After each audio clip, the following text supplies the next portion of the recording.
Hi there. I want to talk to you about a fragrance today. One that is less known to the mass markets. However, to perfume enthusiasts, it's not that secret at this point. Um, it's Sunrise on the Red Sand Dunes. Now, Sunrise on the Red Sand Dunes is kind of a unique fragrance.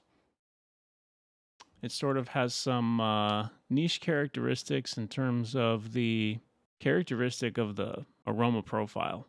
It is not like other fragrances in that it's not just a generic blue fragrance, not the safest fragrance that was ever made in terms of the notes that were chosen, but the way that they're put together actually sort of has some designer sensibilities. It is not that adventurous of a fragrance in terms of most people will probably enjoy this fragrance.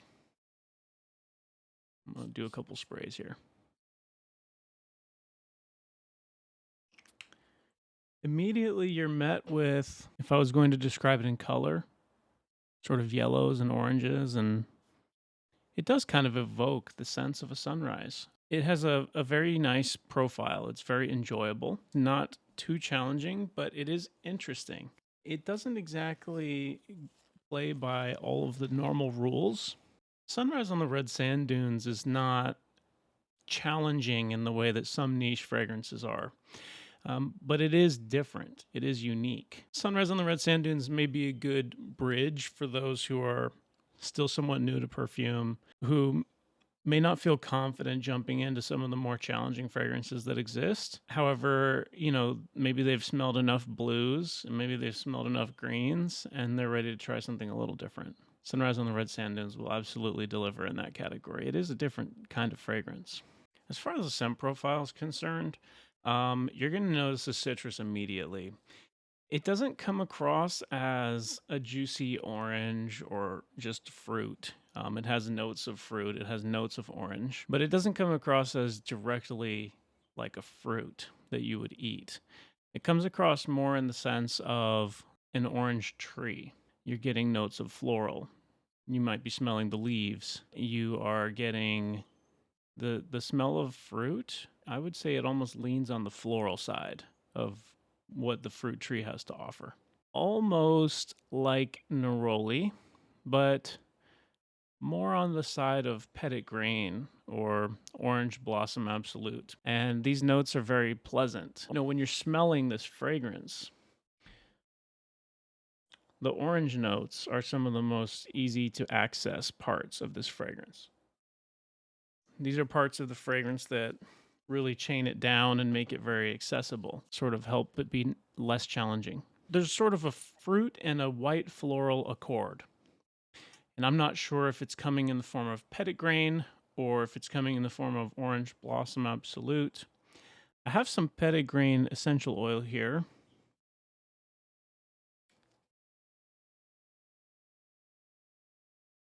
To my nose, it almost does smell like some of this is in the fragrance. There's definitely a part of this fragrance that reminds me of petit grain. Anywhere I've looked, I have not seen it listed. However, for me, it does come across as perhaps there's a little bit of petit grain in this fragrance. In terms of that orange fruit and the floral accord, there's no doubt about it. There is geraniol in this fragrance. Whether it's coming from actual geranium or whether they use simply geraniol, I'm going with the latter just based on the price of this fragrance. And for me, this is clearly in the fragrance. I can smell the geraniol distinctly. And the geraniol has a little bit of that kind of neroli feeling, that kind of, there's almost like an orangeness to it as well. And even the geraniol could be helping to build that orange accord. And of course, in all citrus perfumes, you will find linalool.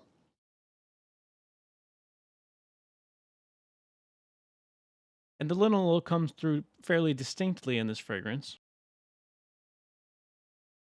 The linalool has a floral, citrusy kind of a feeling to it. It is something that they even use in food to flavor it. Now, the geraniol almost acts as a bridge between floral and citrus. It also makes a wonderful bridge between floral, citrus, and ginger. And ginger is also present in this blend, which brings me to the next part of this fragrance. So we've talked about the fruit and the floral accord. And when you blend things together in a way where it's hard to tell where one begins and one ends, in perfumery, that's known as an accord. So there's definitely a floral and citrus accord. And I believe that the geraniol is the bridge between the next accord in this fragrance. And the next accord is what makes this fragrance so unique.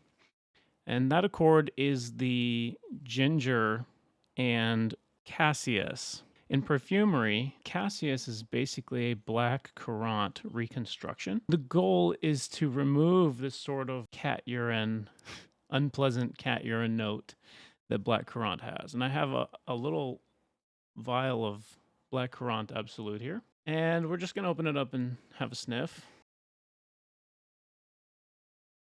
And right away, there's sort of a depth and darkness to this.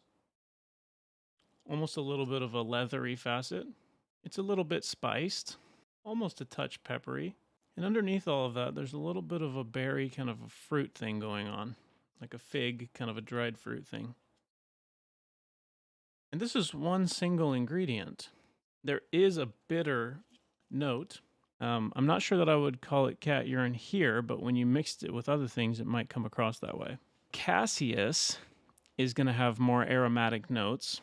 It's going to be in the same way that petitgreen has green notes in addition to the flower, in addition to the fruit. Cassis has green notes as well. If you wanted to take this fragrance and add a little bit of aromatics to it, a little bit of green to it, you could do this by adding petitgreen and cassis, and you get these aromatic notes. This fragrance has some subtle aromatic notes. There is a greenness on the undercurrent of this fragrance.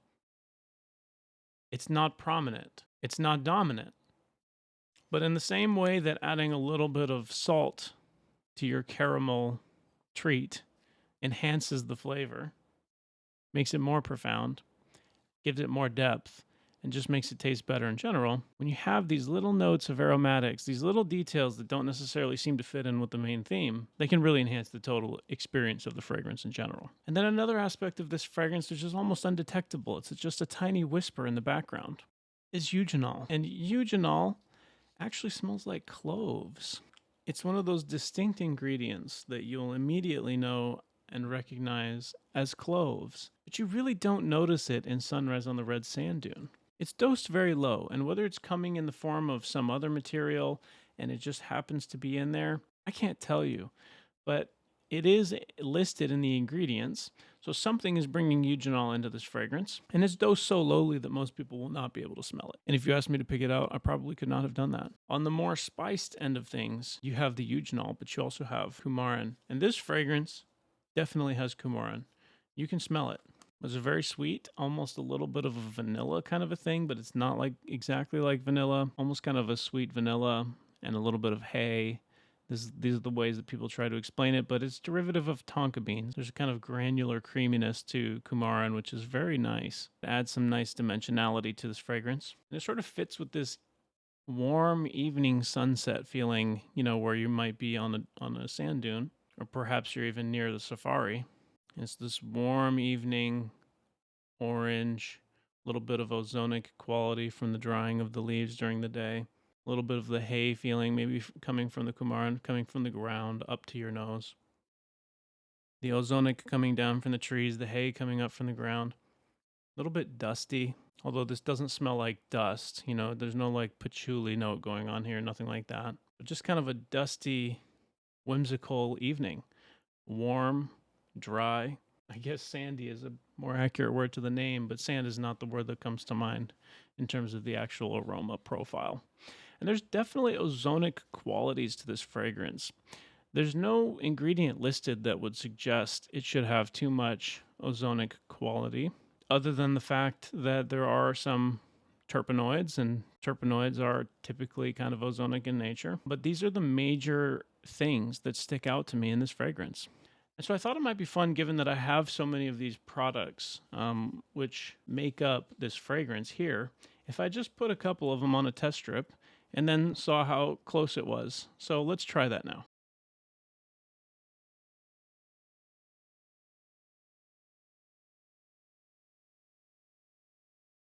Now this black currant is so strong. You hardly need any at all.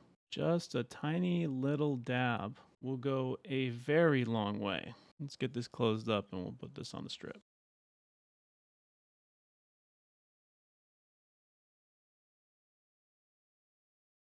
Okay, that's all we're gonna do. We're just gonna touch it. That will be more than enough. Now, as for Kumaran, this is not the best way for me to do this, but I'm gonna put one crystal. I really should not have ordered it in this form, crystalline form. I really should have ordered it in a liquid form, but this is the form that I ordered it in, so this is what we're gonna do. Now, because I smell something like petitgrain, I'm gonna add this to the strip. Petitgrain is not a confirmed note. Let's see if you can see this.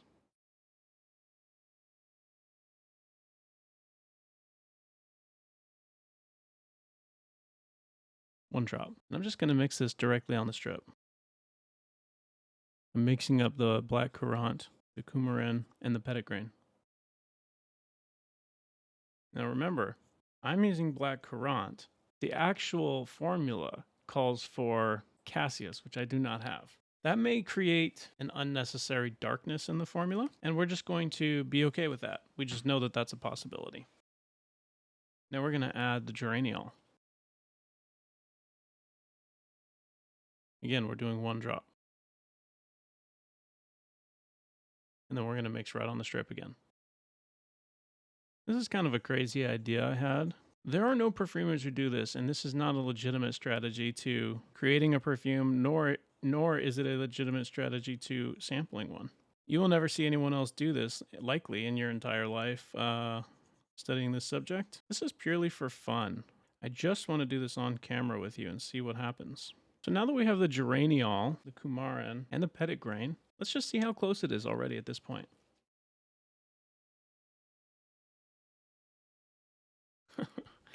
I'm a little bit surprised to say that is a lot closer than I expected. If you were in the fragrance world, you would not call this a clone. This would not be a clone.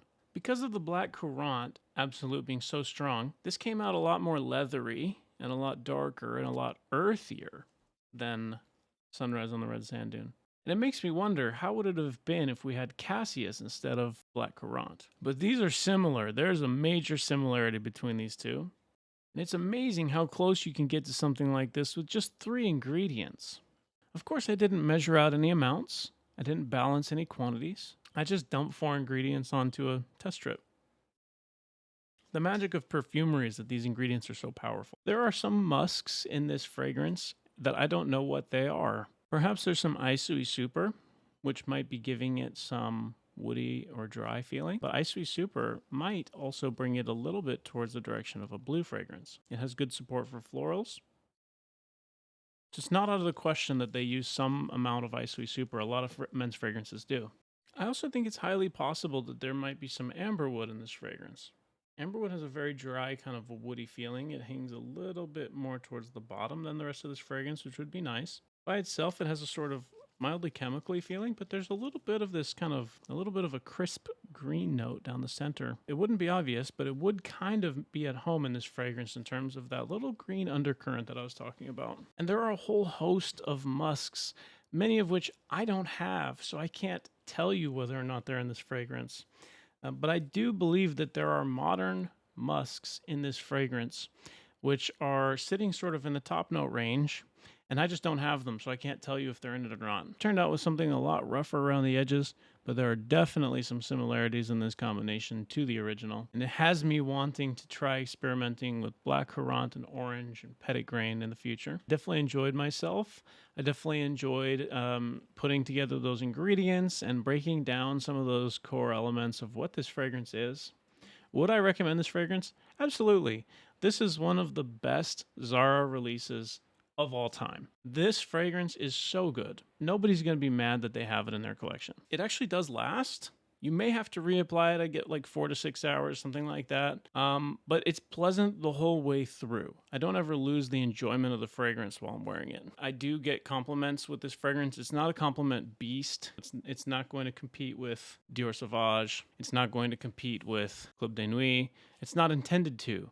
This is a fragrance for people who like fragrances. This is intended for people who want to enjoy the way they smell for themselves. You know, other people might like it, but the ginger and the Cassis Accord is not a typical mass market combination. It's pulled off excellently here, and it will present you a unique experience. This is not particularly challenging because it's weighted down by the beautiful orange and floral accord. And the orange and floral accord is mass appealing, and there's almost nobody who wouldn't like it. So I would highly recommend it, especially at this price point. For me, I don't grade perfumes and I don't review perfumes based on the price point.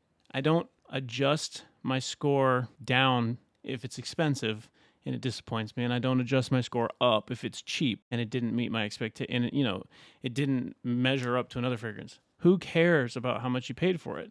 The only thing that matters is if you like how it smells when you wear it. Period.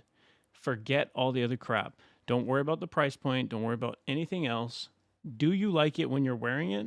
That's it. You're done. You get to go on and enjoy your day, and this fragrance does that. The fact that it's cheap is just a benefit. So if you're considering buying this and you're on the fence and you're not sure, I love this fragrance. You should buy it, but only if you like orange, kind of a white floral. It might be a good way to experience ginger, and it might be a good way to experience Black Currant. I hope this helped. I hope you thought this was a fun little thing that we could do. It's definitely too much orange, and it's definitely too much Black Currant, but the geraniol's about right. So anyway, I hope you enjoyed this. Stop by next time. I will be doing more fragrance reviews, and I will be breaking down the actual notes that are in them in terms of not just the notes that they tell you, like petitgrain or orange blossom or cassis or whatever. We'll go a little deeper. We're going to go down to the chemical makeup. I have a ton of fragrance ingredients. I can smell them, and I can bring them out and show you some of the stuff that's been put into it, and we can have a little bit of a deeper level discussion about it. So I hope that this was fun.